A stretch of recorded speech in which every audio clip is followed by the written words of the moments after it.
महाराष्ट्रासह देशातील अग्रगण्य राजकीय, सांस्कृतिक, क्रीडा, शैक्षणिक, आर्थिक, आध्यात्मिक, सामाजिक व गुन्हेगारी वृत्तांचा आढावा देणारे न्यूज चॅनल म्हणजेच इंडिया स्टार न्यूज लाईव्ह। आम्ही दाखवतो देशातील सत्य परिस्थिती।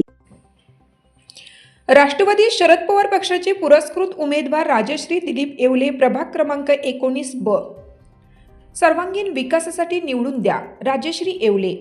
नवी मुंबई महानगरपालिका निवडणूक रणधुमाळी। प्रभाग क्रमांक 19 ब मध्ये चुरशीची लढत। राष्ट्रवादी काँग्रेस पार्टी शरद पवार पक्षाचे पुरस्कृत उमेदवार राजश्री दिलीप येवले यांना जनतेचा प्रचंड प्रतिसाद। समाजसेवक म्हणून राजकारणात निवडणूक लढवीत असलेल्या राजश्री येवले या गेली 25 वर्षापासून येथे विकासाची कामे करत आहेत। सर्वांगीण विकासासाठी जनतेने योग्य उमेदवार निवडून द्यावा ही विनंती केली। सध्याच्या राजकारणाची खालावलेली पातळी व स्वार्थी नेते याबाबत त्यांनी परखड भाष्य केलं। नवी मुंबईच्या राजकारणात महिला म्हणून कामे करणे आव्हानात्मक आहे। महिला भगिनींची सुरक्षा, सबलीकरण याबाबत नारी शक्तीने मतदान करावे असे आवाहन केलं। सर्वांनी मला मतदान करा, वॉर्डाच्या विकासासाठी कटिबद्ध राहील असं मत व्यक्त केलं। जनता माझ्या बाजूने आहे, मला आशीर्वाद देईल असा विश्वास व्यक्त केला। नमस्कार इंडिया। आज आपण आलेलो आहे नवी मुंबई या ठिकाणी। नवी मुंबई महानगरपालिकेची रणधुमाळी आपल्याला निवडणुकीच्या अनुषंगाने या ठिकाणी दिसून येत आहे आणि या निवडणुकीच्या धामधुमीमध्ये आपण या ठिकाणी सानपाडा प्रभाग क्रमांक 19 ब चे अधिकृत राष्ट्रवादी शरद पवार पक्षाचे पुरस्कृत उमेदवार राजश्रीताई येवले आपण यांचे संवाद साधणार आहोत। नमस्कार मॅडम। नमस्कार। आज आपण एकूणच बघत आहोत की महाराष्ट्राच्या स्टार कथा या विशेष बेधडक कार्यक्रमामध्ये आपण आपल्याशी संवाद साधणार आहात।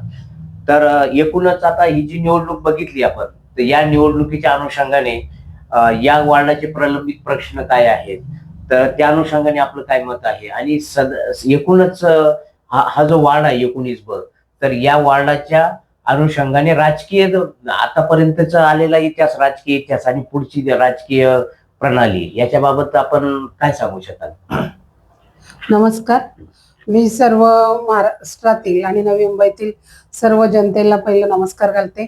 आणि आता जो आपण विचारलं की इथले प्रलंबित प्रश्न, तर या विभागामध्ये आता गेले कित्येक वर्ष नगरसेवक काम करत होते, पण ते फक्त पदासाठी काम केलेलं त्यांनी आणि ते गावी जाऊन बसले होते। कोरोना आला, कोरोना काळामध्ये पब्लिकसाठी ते उपलब्ध नव्हते, त्यावेळी आम्हीच होतो। आणि इथं ब्रिज खाली असा कचऱ्याचा ढीग होता की या साईडनं पाहिलं तर त्या साईडला कोण दिसत नव्हतं। तो कचऱ्याचा ढीग महानगरपालिकेमध्ये मी पाठपुरावा करून जवळजवळ 5-6 ट्रक कचरा एका दिवसात नेलेला आहे तिथे, एवढं ते स्वच्छता केलेली। म्हणजे अशा काही गोष्टी आहेत विभागातील की साफसफाई असेल, गल्ली गल्लीमध्ये काही गटर असतील, काही ओपन जे प्लॉट असतात छोटे छोटे सोसायटीच्या कॉर्नरवर, तिथं कचऱ्याचं म्हणजे एकदम गांभीर्य असतं, भरपूर कचरा असतो, त्या ठिकाणी पण या लोकांचं लक्ष नसतं। त्या ठिकाणचं पण मी माझ्या म्हणजे ग्राउंड लेवलला मी महानगरपालिकेमध्ये अर्ज देऊन नेहमी साफसफाई करत असते। किंवा महिलांचं म्हणा, तर महिला सक्षमीकरण, सबलीकरण त्याच्या संदर्भात पण जेव्हा महिला गावावरून मुंबईला येतात, त्यांना काही ओळखपत्र नसतात, स्वतःची ID नसते आणि मुंबईमध्ये वावरत असताना, नोकरी धंदा करत असताना, गृहगृहस्थी चालवत असताना त्यांना खूप त्रास होत असतो।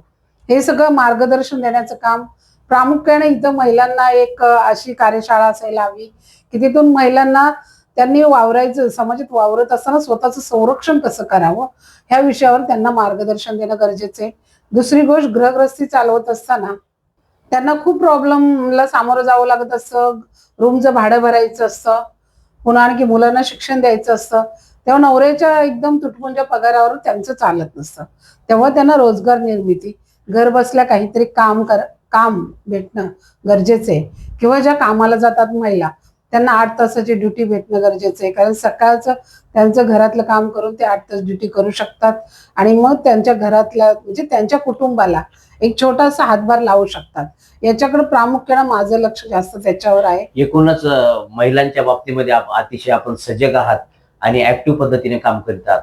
तर या समाजकारणाचा आणि समाजसेवेचा तर आपल्याला साधारणपणे आपल्या आयुष्यामध्ये कसा प्रसंग आला की आपल्याला वाटलं की खूप भयानक, मी सांगू शकत नाही, शब्दातून व्यक्त होऊ शकत नाही. असा भयानक प्रसंग आला की ज्यावेळी मी माझ्या घरात माझा भाऊ सरपंच असल्यामुळं हे समाजकार्य पाहिलेलं आहे, पण इतकं गलिच्छ समाजकार्य आणि आता जे समाजकार्य चाललेलं आहे असं मला स्वप्नात पण वाटलं नव्हतं. कारण मी जो प्लॅटफॉर्म उभा करण्याचा प्रयत्न केला, 20% राजकारण, 80% समाजकारण, असं मी जो डोक्यामध्ये माझ्या एक संकल्प करून उतरले, एक सामान्य घरातली महिला आणि खूप समाजातील तळागाळातील घटकापर्यंत पोहोचण्याचा प्रयत्न केला. पण ते त्यांच्यापर्यंत पोहोचत असताना असं सहजासहजी आपण पोहोचू शकत नाहीये. आपल्याला एक ऑफिस टाकावं लागतं, आपल्याला त्या ऑफिसला वेळ द्यावा लागतो, येणाऱ्या लोकांच्या व्याधी ऐकून घ्याव्या लागतात, त्यांच्या अडीअडचणी सोडवून घ्याव्या लागतात. आणि त्या सोडवत असताना एवढं काम, म्हणजे मी स्वतः जेवण करायला पण साहेब घरी गेले नाही माहितीये. कारण का, महिला कधी बोलायच्या की ताई आम्ही आलोय, घेऊन येऊ का नाश्त्याला काय, आणि त्या नाश्त्याला घेऊन यायच्या. एवढं 24 तास इथं बसून काम केलेलं, आज गेले 2018 पासून काम करते. मग कुठंतरी मला पण वाटतं ना की नगरसेवक व्हावं म्हणून. त्यात काय चुकीचे, आज रात्रीत येत आहे तर नगरसेवकाला तिकीट घेत आहे, त्यांची पार्श्वभूमी काहीच नाहीये, म्हणजे त्यांची ओळख सुद्धा समाजाला नाही, तो चेहरा सुद्धा माहित नाही, ती कोणाची आहे कोणाची बहीण हे सुद्धा माहित नाही. म्हणजे एकंदरीत आताच जे या नवी मुंबईचं राजकारण आहे, राजकीय पक्ष, त्यांचे विचार, निष्ठा आणि निष्ठावंत याच्या बाबतीमध्ये इथले जे प्रस्थापित नेतृत्व आहे, प्रस्थापित पक्ष आहेत, ओके, तर याच्या बाबतीमध्ये तुम्हाला काय सांगता येईल? आताचे पक्ष म्हणजे फक्त पैशाचा बाजार आहे. म्हणजे त्यांना काय वाटतं, राजकारणात आलं, पैसा भेटला, आपली तिजोरी भरली की त्याच्या पुढचं आपल्याला काही घेणं देणं नाहीये.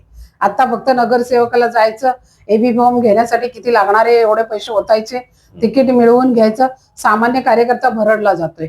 पण या पक्षश्रेष्ठींना पण कळायला हवं की खरोखर तुमचा कार्यकर्ता कोणतं काम करतो. आज तुम्ही आयात करताय, त्यांना देता, आमच्या डोळ्यासमोर आम्ही दिवसभर एबीपी फॉर्म साठी उभे राहतोय, ऐकलं, आणि आमच्या समोर दुसऱ्या पक्षातला येतोय, ताटमानेनं एबीपी फॉर्म घेऊन जातोय. किती खतरनाक, किती परिस्थिती घाणेरडी झाली की असं एकदम तळपायच्या मस्तकाला जाते की अरे काय चाललेले आहे. ऍज अ महिला राजकारणी म्हणून, समाजकारण ते राजकारण असा जो प्रवास तुमचा राहिलेला आहे, तो महिला राजकारणी म्हणून तुम्हाला करावा लागला संघर्ष आणि एकूणच समाज व्यवस्थेची तुमच्याकडे बघण्याची दृष्टिकोन, राजकीय दृष्ट्या, तर तुमची सगळ्या बाजूने कोंडी करण्याचं त्यांचं षडयंत्र वगैरे काही गोष्टी आपल्या राजकारणात आपल्याला दिसून आल्या का कधी? हो, आलेले आहेत भरपूर. कारण राष्ट्रवादीत असताना पण जे स्टँडिंग नगरसेवक होते ते तर गावाकडे होते, त्यांनी पण खूप मला त्रास दिला. आणि तेव्हा पण कोरोनामध्ये मी बांगर साहेब आयुक्त आणि पोलीस चौकीचे इथले साहेब ते म्हणे, ताई आपला कोरोना पाहुणा आहे, आपल्याला कोरोना नाही होऊ शकत, कारण आपण रोज उतरतोय खाली. बाकी सगळे 4 भिंतीच्या आत बसले होते. कारण समाजासाठी मी माझ्या मनात नेहमी हेच होतं की समाजासाठी मी उतरते, मला काही होणार नाहीये. आणि खरोखर उन्हातानात माझे मिस्टर आणि मी अगदी तुरब्यापर्यंत, जिथं जो युरिया म्हणजे जो विभाग त्यांनी हे केला होता, बोलतात ना क्वारंटाईन केला होता पूर्ण, तिथं जायला देत नव्हते, त्या ठिकाणी मी किट पोचवलेले आहे. पुन्हा सेक्टर 5. एकूणच मग घराणेशाहीबद्दल आता काय तुम्ही बोलू इच्छितात मॅडम? आता मी सांगू इच्छिते आपल्याला की आता आरक्षण काय होतं, 111 मधून 56 महिला आरक्षण होतं.